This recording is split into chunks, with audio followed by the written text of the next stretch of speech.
In the stream discharge chapter, we explain how stream discharge plays an important role in determining the characteristics of a stream and why measuring flow is a critical part of data collection. Our goal is to provide the background and methodologies you need to understand and measure discharge at your stream site. We will define stream discharge, what factors influence stream discharge, the importance of measuring it, how to measure it, and how to use USGS gauging stations to gather discharge data. Now let's define stream discharge. Discharge, also referred to as flow, is the measure of how much water is flowing in a stream at a particular point in time. Discharge is a product of a cross-sectional area and velocity. It is expressed in cubic feet per second, or CFS. Later in this chapter, we will cover how to calculate each step in finding stream discharge. A hydrograph is a visualization of stream discharge, showing the variation over time. The top graph in this image shows the intensity of the rainfall, and the bottom graph is a hydrograph for the same time period. This shows the stream's response to precipitation. In the hydrograph, the x-axis is time in days, and the y-axis is discharge in CFS. Shortly after the peak in rainfall intensity, there is a lag to peak in stream discharge.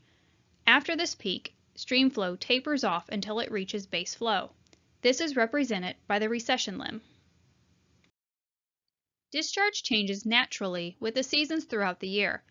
Higher flows occur in the wet seasons of winter and spring, while lower or base flows usually occur in the drier seasons of summer and early fall. Here we see a hydrograph for the Merrimack River near Eureka. Not only does this show a variation in discharge for different seasons of the year, but we can also see there was a high flow event at the very end of December 2015. The St. Louis area had 10 inches of rain, which took the stream discharge from 600 CFS to 170,000 CFS, which caused flooding. Hydrographs can be found on the USGS website. It's always a good idea to reference this before visiting your stream site to make sure flow conditions are safe. Next, we'll talk about the factors that affect stream discharge. Anything that affects velocity or volume of water can affect a stream's discharge and the shape of its hydrograph. This includes geology and soil type, gradient of the valley sides of stream banks, vegetation in the surrounding floodplains, type and amount of precipitation, channelization, dams, and overall land use. Groundwater, springs, adjacent wetlands, and tributaries also affect the total flow in stream. Anthropogenic or human-made effects on stream discharge include land use, channelization, and dams. Let's take a look at how natural characteristics of a stream can affect stream discharge. In the image of the hydrographs, the dashed line is under natural conditions. The blue line shows how a stream would change if there was a development, like in an urban area. Stream discharge varies according to how much precipitation is received, over what length of time, and what type of precipitation is received, such as rain, ice, or snow. If the stream banks are steep, water will be confined to a smaller stream channel and will travel faster to and through the channel. This results in faster increase in discharge after a storm event. With gently sloping stream banks, the influx of water after a storm event has more room to spread out and slow down, resulting in slower increase in discharge. Vegetation affects the amount of water entering a stream and how fast it gets there. Not only do plants take up water, they also increase the water storage capacity of soil. This allows the soil to store water during dry periods, will increase base flow. Vegetation also adds surface roughness, which slows down the water entering the stream channel. Removing vegetation or having concrete in the stream system removes that surface roughness and the absorption of water. This results in flashy streams. Permeable soils such as gravel and sand allow greater absorption of water into the ground, regulating increased discharges and smoothing out the shape of the hydrograph. Impermeable soils such as clay or bedrock do not allow for absorption and act more like concrete. High gradient streams occur in steep topography, like in the Ozarks. Since water moves faster with a higher gradient, rain will run off the land faster through the stream system and out of the watershed. Lower gradient streams tend to move water more slowly. If a stream is connected to groundwater table, This will buffer the discharge and provide a base flow year-round. If there are no groundwater inputs, the stream may have no discharge at some points in the year. Tributaries can also provide additional stream flow to a particular stream. Humans can also influence stream discharge. When vegetated areas and wetlands are converted to bare soil or impervious surfaces, the volume and rate of runoff increase dramatically during storm events. This leads to flashy streams. Channelization is the straightening of a stream channel. This, along with the removal of woody debris, causes increased water velocity and erosional force. Water around dams can fluctuate quite a bit, altering physical and chemical conditions both upstream and downstream of the dam. Here is a list of streams in Missouri and their range of flows. The differences in flow within a stream can vary due to seasonality. The differences between the streams can vary due to stream and watershed size. However, the Elk Fork and the Little Piney River are approximately same size, but have different flow ranges. The differences here have to do with topography. The Little Piney is in a karst area and receives groundwater recharge from springs. Its base flow is higher than that of the Elk Fork because the Elk Fork receives no groundwater recharge.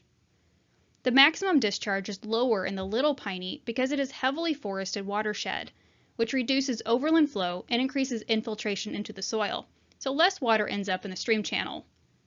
The Elk Fork in northern Missouri is mostly agricultural land use, so runoff from cleared, non-forested land is higher and contributes to a higher discharge.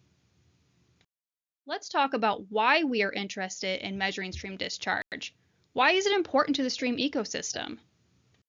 Stream discharge is an important part of a stream system to understand because it has a large effect on the physical, chemical, and biological characteristics of a stream. We'll briefly go over how discharge affects each of these components of a stream's water quality. Stream flow has a big role in determining a stream's physical features. The movement of water and material changes the shape of the stream channel, the size of the substrate in the stream bed, and the type of riparian vegetation that can grow in and near the stream. As water moves substrate in the stream bed, erodes stream banks, and deposits material downstream, it shapes the stream channel. Finally, variability in discharge influences the migration of the stream channel over time. Stream discharge affects the water chemistry in a stream in a few different ways. First, large volumes of water can dilute pollutants such as chemicals and sediment. Sediment and debris can be moved by water. Larger volumes of water have the ability to move greater amounts or larger sediment. When water slows, like in the bend of a stream, sediment is deposited. Moving water tends to have more oxygen and lower temperature than slow or non-moving water. Flowing water incorporates oxygen as it tumbles over rocks, increasing dissolved oxygen. In addition, flowing water is cooler than pooled water, which absorbs more sunlight. The lower temps can also result in higher dissolved oxygen.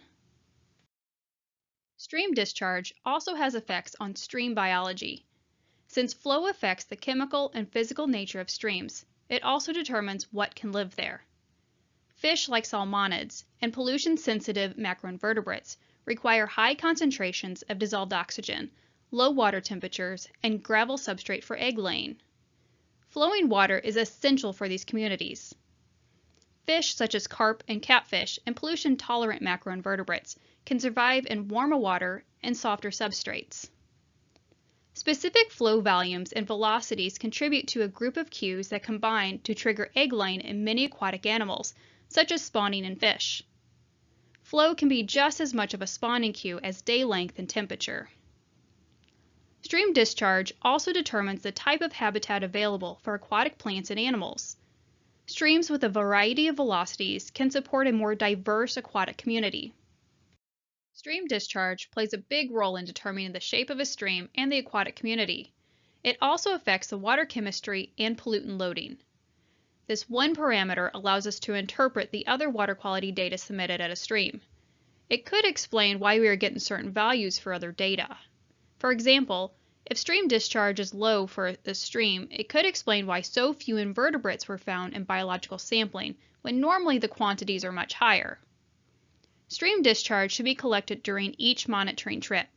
This will allow us to better interpret and extrapolate the water quality data. Next, we'll look at the specific steps to measure stream discharge. The Stream Team program measures stream discharge with the float ball method. The equipment is simple and some is provided by the program. When you receive monitoring equipment, you will receive the float balls and a 100-foot measure tape. The only item you'll have to provide yourself is a depth measuring stick. This can be made from a dowel rod or small PVC pipe. Stretch the measure tape across the stick and make marks at each 1/10 of a foot. This same stick could be used as a handle for the kick net used in biological monitoring. The metal stakes and rope are optional, but may make measurements a little bit easier.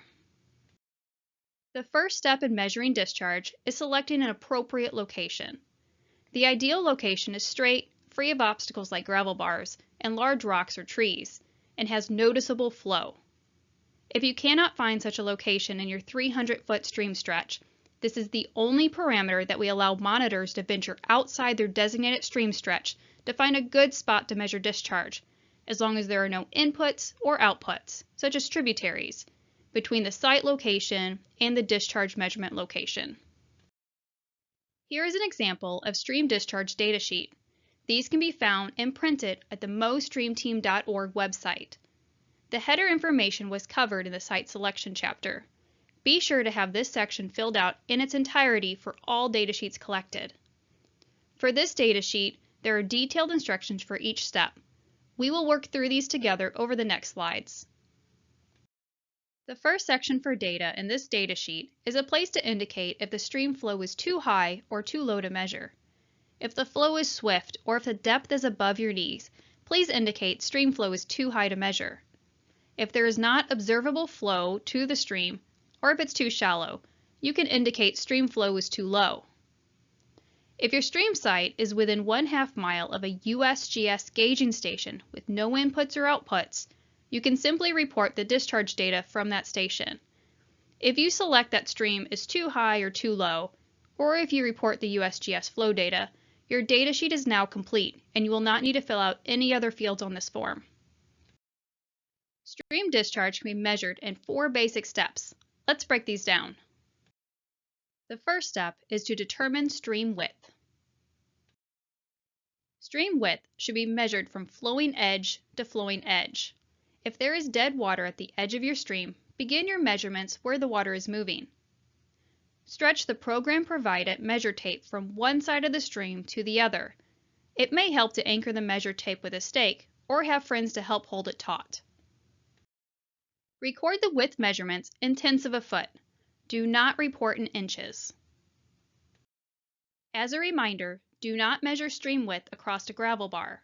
If there are obstacles such as a boulder, you can move that out of the section you are measuring. The next step is to measure and calculate the cross-sectional area of the stream. This part may seem complicated, but it's not. I'll also mention that we will explain the calculations, but these are done automatically when data is submitted online, so you really only need to collect and report the measured values. To find the cross-sectional area, we will need to have width and depth. We already have width, so our next step is finding depth. However, stream depth varies along the bottom of a stream. It's usually shallower at the edges and deeper in the middle, so we need to take several depths and calculate an average depth for use in our calculation. To determine how many depth measurements are needed, use the stream width measured in the first step. For streams less than 20 feet wide, measure depth at 1-foot intervals across the stream.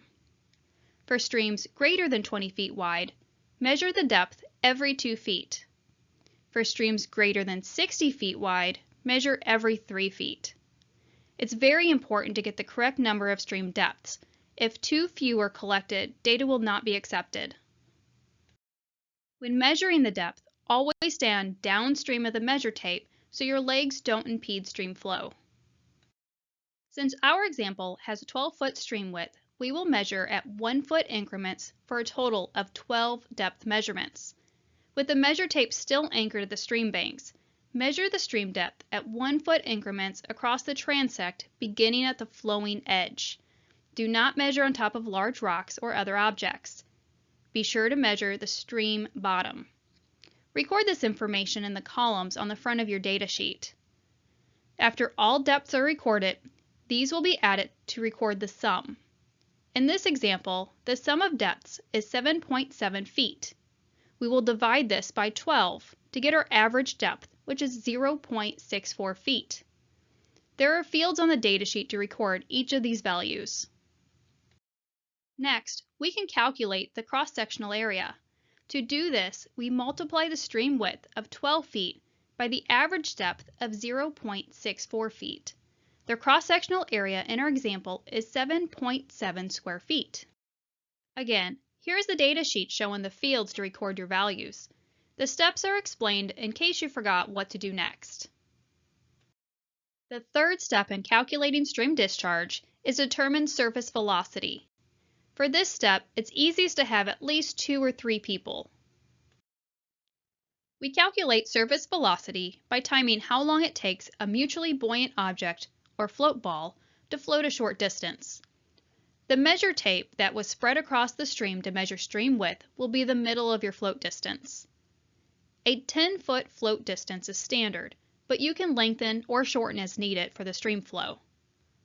Use a rope or other markers to identify the start and stop points of the float distance. One person will stand above the start point, out of the way of the stream flow where the ball will be floated. They will toss the ball in the water about a foot or 2 above the start point so it can reach maximum velocity before it hits the float distance. Time how long it takes the ball from the start point to the stop point. Repeat this for at least 4 total float trials at equal increments across the stream. If the ball hits the substrate or any obstacles, the float trial must be repeated. Similar to the depth measurements, we need to find an average for velocity. The velocity will be quicker towards the middle of the stream where the water is deeper and slower along the edges. At least 4 float trials are required, but you can collect up to 10. Let's look back at the datasheet where the data is recorded.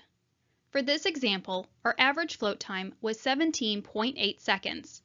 We will divide this by the 10-foot float distance to get the average surface velocity of 0.56 feet per second. Since velocity is quicker at the surface than it is at the bottom where you have friction from substrate, we will use a correctional value to determine the actual stream velocity.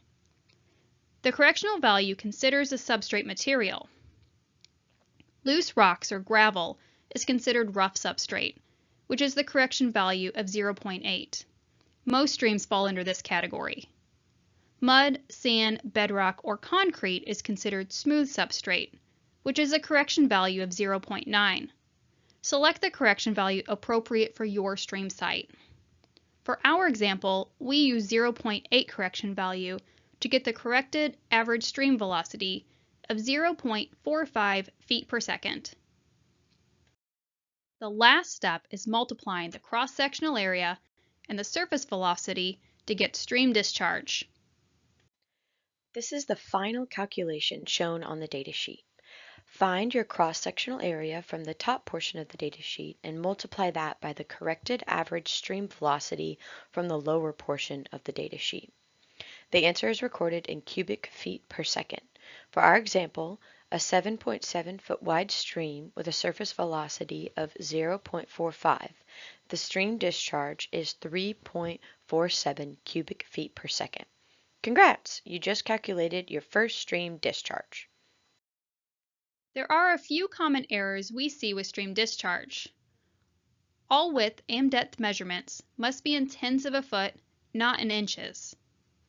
Do not report any zeros. If a 0 is reported in depth, that means there's no water. If 0 is reported in a velocity float trial, that means the water is not flowing. Please adjust where you are measuring if you are getting zeros. Double check to make sure you have recorded enough depths for your stream width. If too few depth measurements are recorded, the data cannot be used. The distance floated does not have to be 10 feet and can be as low as 2 feet, but remember to record whatever distance you decide to use. Finally, remember to collect at least 4 float trials. We've covered how to collect stream discharge using the float ball method. Some monitors may be able to use data from a USGS gauging station instead. The United States Geological Survey maintains over 200 gauging stations on streams throughout Missouri. Many of these record stream discharge every day. These gauging stations may have data on stream discharge, gauge height, and precipitation. If your monitoring site is within 1/2 mile of a USGS gauging station and there are no inputs or outputs between your site and the station, you can use the stream discharge data from USGS. As a reminder, this field is just under the header on the stream discharge datasheet. To recap what we learned in this chapter, you can pause this video and review these questions. Additional resources and training videos can be found online. Contact us if you have any questions.